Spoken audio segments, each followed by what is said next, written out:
자, 이번 시간에는 뇌 영역 중에서 8개 영역 중에서 운에 해당되는 영역 4가지, 그 4가지 정의와 훈련 방법에 대해서 한번 알아보도록 하겠습니다. 먼저 뇌 중에서 제가 이해하기 쉽도록 두 개를 묶어봤습니다. 첫 번째, 협응력과 시각적 통찰력을 묶어봤습니다. 그러면 자, 여기서 말하는 협응력의 정의는 무엇일까요? 라고 하는 겁니다. 자, 협응력은 학습을 하는 데 있어서 몸과 마음을 지탱하는 힘, 다시 말해서 선생님이 수업을 하는데 엎드려 있는 것, 그게 아니라 똑바로 앉아 있는 것. 또 하나, 선생님이 수업을 하는데 뇌가 딴 데로 가는 것이 아니라 다른 곳으로 가는 것이 아니라 선생님과 커뮤니케이션 할 수 있는 것, 바로 이걸 말하는 겁니다. 즉, 몸과 마음이 같이 동일한 목적을 가지고 지탱할 수 있는 힘, 이것이 협응력의 정의라고 보시면 될 겁니다. 두 번째, 일을 하는 데 있어서 끈기를 말하는 겁니다. 자, 어떤 사람은 어떤 일을 시작은 좋은데 용두사미처럼 끝이 부실한 사람이 있습니다. 이 협응력이 높은 사람과 낮은 사람의 차이라고 할 수 있겠습니다. 그래서 일을 하는 데 있어서 마무리를 잘 할 수 있는 힘, 우리가 이것을 협응력의 정의라고 할 수 있겠습니다. 자, 또 하나, 기능과 심리에서 이번에는 협응력의 정의 중에서 심리를 보도록 하겠습니다. 작은 일에 상처받지 않는 대범함. 자, 눈치채셨죠? 자, 협응력이라고 하는 거는 아주 작은 거에 상처를 받느냐 안 받느냐, 뭐에서? 인간관계에서, 일상생활에서. 자, 두 번째, 그러니 내가 쉽게 상처받는 애들은 다른 사람에게 당당하게 자신의 이야기를 할 수가 없겠죠. 왜? 내가 이런 말하면 제가 어떤 생각을 할까? 뭐 이런 생각이 너무 앞서가서 말을 못합니다. 두 번째, 세 번째, 일에 대한 자신감 및 집중력입니다. 어떤 일을 하는데 자신 있게 그 일을 끌어가지 못하고 다른 사람 눈치를 보는 사람. 또 하나, 어떤 일을 하면 끝까지 집중을 해서 일을 마무리하는 사람이 있고 그걸 못하는 사람이 있죠. 이러한 것들이 협응력의 심리입니다. 또 하나, 작은 거에 스트레스를 받느냐 안 받느냐. 너무 작은 거에 스트레스를 받으면 늘 징징거리고 예민해 있겠죠. 그런 사람은 뇌가 그렇게 생겼다는 겁니다. 겁이 많다. 사람 문제뿐만이 아니라 어두운 거에 겁이 많아서 따로 자지 못하겠죠. 깜깜한 데 밖을 못 나겠죠. 겁이 많아서 함부로 대시하지 못하죠. 이러한 부분도 마찬가지입니다. 그래서 매사에 겁이 많고 또 작은 일에도 겁이 많으니까 현상은 눈물이 많겠죠. 그래서 말보다 눈물이 앞서는 아이들 있죠. 자, 이러한 부분들을 우리가 협응력의 정의로 꼽을 수가 있겠습니다. 자, 그러면 시각적 통찰력의 정의는 무엇일까요? 시각은 화면을 통해서, 스크린을 통해서 하는 기능을 말하면 전체가 시각적 통찰력이라고 보면 될 것입니다. 첫 번째는 아이가 게임을 잘한다. 이거는 머리 좋은 거하고 관련 없죠. 그렇죠? 게임에 집중 잘한다고 공부 집중 잘하는 건 아니죠. 오히려 게임에 집중을 잘하는 만큼 학습의 집중력은 떨어지게 되겠죠. 자, 화면을 통해서 하는 작업 능력, 책을 통해서, 그림을 통해서 하는 작업 능력, 그 다음에 화면을 통해서 하는 작업 능력이 다릅니다. 그림 잘 그린다고 화면을 잘 다루는 건 아니잖아요. 그리고 화면 조작 능력, 이러한 것들이 시각적 통찰력의 기능적 정의입니다. 그러면 시각적 통찰력의 심리는 어떤 걸까요? 나도 모르게 공상, 상상, 허상하는 마음이 있다. 이게 많으냐 적으냐, 이건 심리예요. 친구들을 강하게 끌어가는 힘인데 사실은 내가 끌어간다고 끌어가는 것이 아니라 어떤 애들은 야야 이리와 내가 반장할게 라고 애쓸 때 애들이 야 쟤 시키지 마, 이런 애들이 있고요. 가만히 앉아있는 애들이 야 네가 반장해라, 이렇게 하는 애들이 있습니다. 이 카리스마, 즉 시각적 통찰력이 높으면 카리스마라고 하는 신의 선물이라고 하는 뜻이 강하죠. 그래서 많은 친구들이 리더하는데 도와줍니다. 그래서 리더십 이렇게 말합니다. 그러다 보니까 당연히 여러 사람 앞에서 자신의 의견을 당당하게 말하고 친구들 한 번에 잘 이끌어 나갈 수 있는 강렬한 눈빛이 있다고 볼 수 있겠습니다. 그래서 이런 사람들을 눈빛이 강하다. 그래서 카리스마는 눈을 보면 이 사람이 카리스마가 있는지 없는지 대충 압니다. 자, 그러면 카리스마가 강한 사람은 우리 학교 다닐 때 보니까 학교 다닐 때 친구들 좋고 많은 친구들을 리더해서 몰고 다니는데 공부는 별로였었습니다. 그런 친구들이 나중에 동창회 가봤더니 사업으로는 크게 성공했어요. 왜?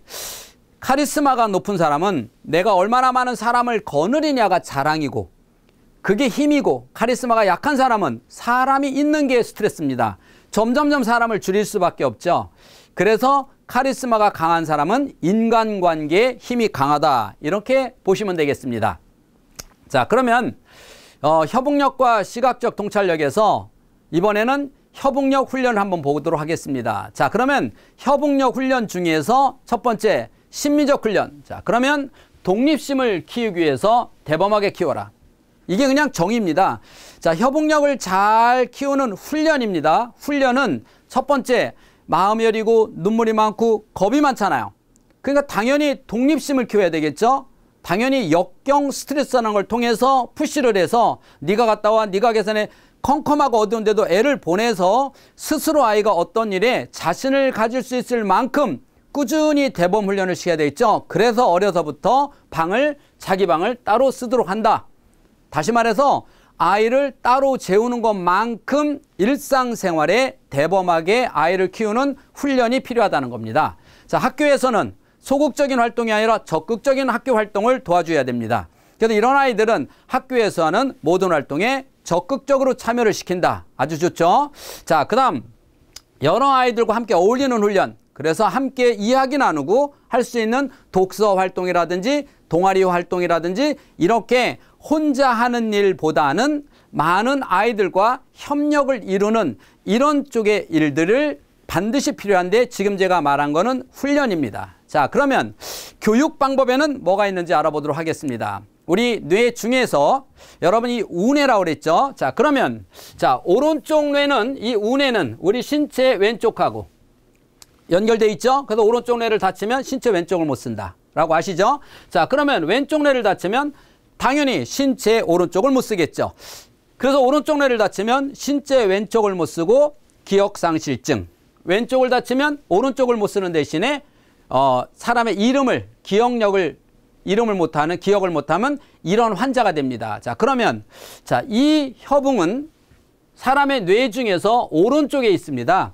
그러면 우리 신체에서 어느 쪽을 쓸 때 더 도움을 줄까요? 그렇죠. 왼손입니다. 그래서 왼손으로 하면 더 도움이 됩니다. 자, 그러면 자, 이러한 전선 따르기를 오른손이 아닌 왼손으로 하는 겁니다. 근데 어떻게 하느냐?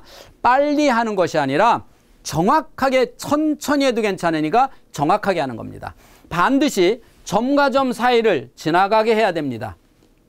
왼쪽 것을 한 번만 보여주고 따라가게 하는 겁니다. 자, 그러면 한번 제가 시범적으로 해보도록 하겠습니다. 자, 어느 손? 왼손이죠. 왼손을 통해서 똑같이 가는데 자, 이렇게 가는 것도 안 되고요. 이렇게 가는 것도 안 되고요. 정확하게 반듯하게 가는 훈련을 시킵니다. 그리고 여기서도 정확하게 가는 훈련을 시킵니다. 그리고 정확하게 반드시 가서 여기서 반드시 가죠. 자, 이렇게. 자, 이렇게. 자, 근데 자, 보세요. 자, 끝에. 이렇게 벗어났잖아요. 얼만큼 정확하게 가게 하느냐라고 하는 겁니다. 자, 방법은 이렇게 가서 이렇게 가도 되는데 어떤 애는 이렇게 갑니다. 이것도 맞긴 맞잖아요. 모양은. 그러나 정확하게 가지 않았기 때문에 결과 중심이 아니라 과정 중심입니다. 얼마나 빨리 했느냐가 아니라 얼마나 정확하게 했느냐가 바로 뇌 발달이죠. 그래서 뇌는 반드시 생각과 행동이 합쳐졌을 때 여기서 일어나는 게 바로 에너지, 시냅스의 에너지입니다.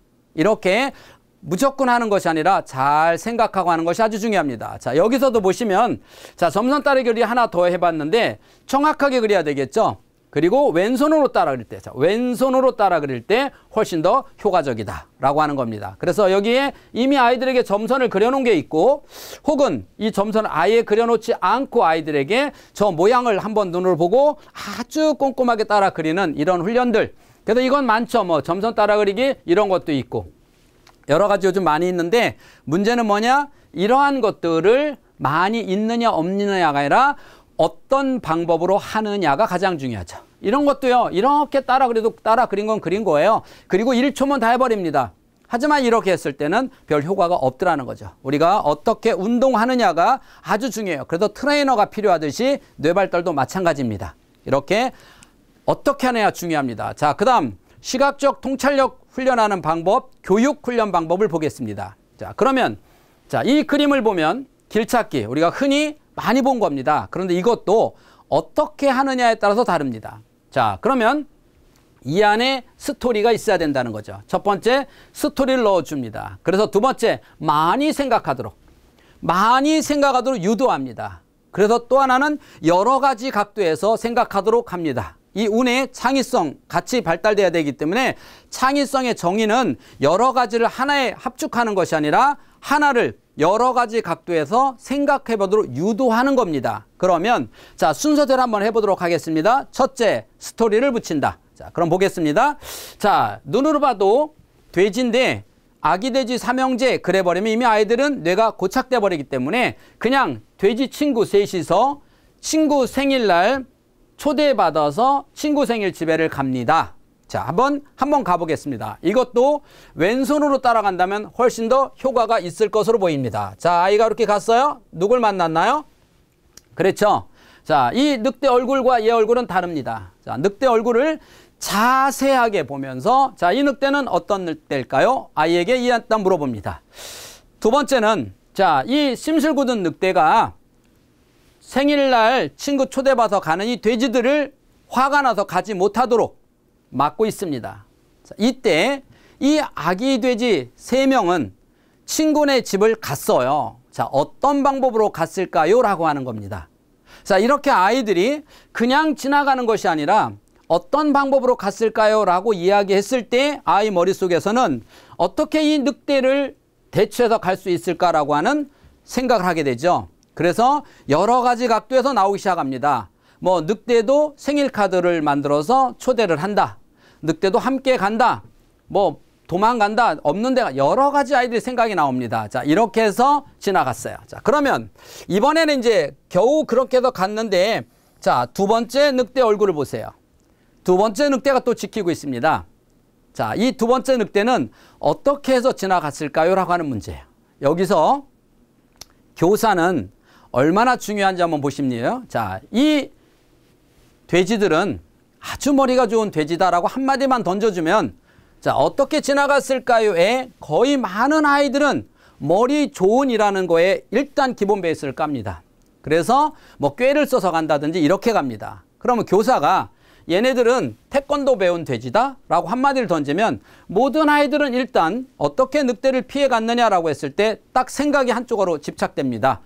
어떻게 해요? 물리치고 갑니다. 뭐 가장 기본 아니겠어요? 이렇게 교사는 아이들이 스스로 생각해서 말하도록 도우미 역할을 해주는 것이 뇌 발달은 가장 좋고 아이들에게 자, 이런 방법으로 갈 수 있다. 1, 2, 3, 4 적어주는 걸 우리가 주입식이라고 얘기합니다. 자, 여기서 돼지가 갈 수 있는 방법 첫 번째 이런 방법 두 번째 세 번째 외워. 자, 이거를 우리가 흔히 단순히 말해서 뭐라고 얘기합니까? 이게 바로 주입식입니다. 그러면 자, 이렇게 주입식에서 우리가 옛날 궤도를 쓸 때 보세요. 자, 호랑이가 한 마리 있습니다. 자, 그러면 이 호랑이는 밑에 써 있어요. 자, 이 호랑이는 어디서 사는 거며 어느 지역에서 주로 살고 먹이는 사슴 뭐 이런 걸 먹고 몇 년에 태어나서 주로 어느 정도 가서 새끼를 낳고 이렇게 하다가 몇 년 살다 죽는다. 자, 외워. 이게 주입식이에요. 자, 그러면 아이들에게 이거 없이 자, 호랑이 본 사람 손 들어. 자, 너 호랑이 어디서 봤니? 자, 네 생각에 호랑이는 얼마나 살 것 같으니? 네 생각에 호랑이는 뭘 먹을 것 같으니? 라고 말하면 아이 머릿속에 호랑이는 호랑이보다 힘이 약한 동물은 다 잡아먹는다요. 여기 있는 이 처음에는 호랑이가 먹는 거 사슴 뭐 네 가지를 줬으면 얘는 이 네 가지의 정답을 외우려고 하지 않고 이 아이 머릿속에서는 호랑이보다 힘이 없는 건 다 잡아먹기 때문에 수십 가지가 나올 수도 있다는 거죠. 이게 확산적 사고잖아요. 이렇게 아이들에게 교사가 어떤 힘을 즉 정답을 주지 말고 아이 스스로 가도록 하는 교육. 자, 이것을 요즘의 아이들끼리 스스로 하는 토론 학습법에 많이 적용되고 있는 방법은 바로 이런 원리에서 그렇게 가는 겁니다. 자, 그 다음 자, 여기에 보면 보는 건데요. 얘를 딱 1초만 보여주는 겁니다. 차크닥 찍는데 우리가 보통 흔히 지난 시간에 얘기한 것처럼 사람의 눈은 1cm 정확하게 보는 훈련을 시켜야 된다고 얘기했습니다. 첫 번째, 그림을 짧게 1초 정도만 보여주는 겁니다. 그러면 1초 찍고 나서 이 그림은 얼른 뒤집어야 되겠죠. 1초 보여주고 뒤집어요. 자, 이렇게 보여주고 나서 아이가 이 중에서 어떤 건지 찾는 건데 대부분의 아이들은 보는 뇌 훈련이 시각 통찰이 얕기 때문에 낮은 애들은 모릅니다. 그랬을 때는 한 번 더 보여주는 겁니다. 마찬가지로 1초 정도. 혹은 정지 상태 1초도 보여줘도 되지만 이렇게 스치면서 보여주는 것도 됩니다. 자, 이렇게 보여주고 나면 아이들이 이 그림을 정확하게 보는 뇌가 만들어집니다. 물론 이게 하루 이틀에 되는 건 아니겠죠. 3개월 동안 시냅스가 만들어질 때까지 꾸준히 훈련을 통해서 만들어지는 겁니다. 자, 이렇게 하고 나면 다음 그림 중에서 얘하고 똑같은 그림은 어떤 건지 한번 찾아보도록 유도하는 겁니다. 그런데 제가 여기에 번호를 안 써놨습니다.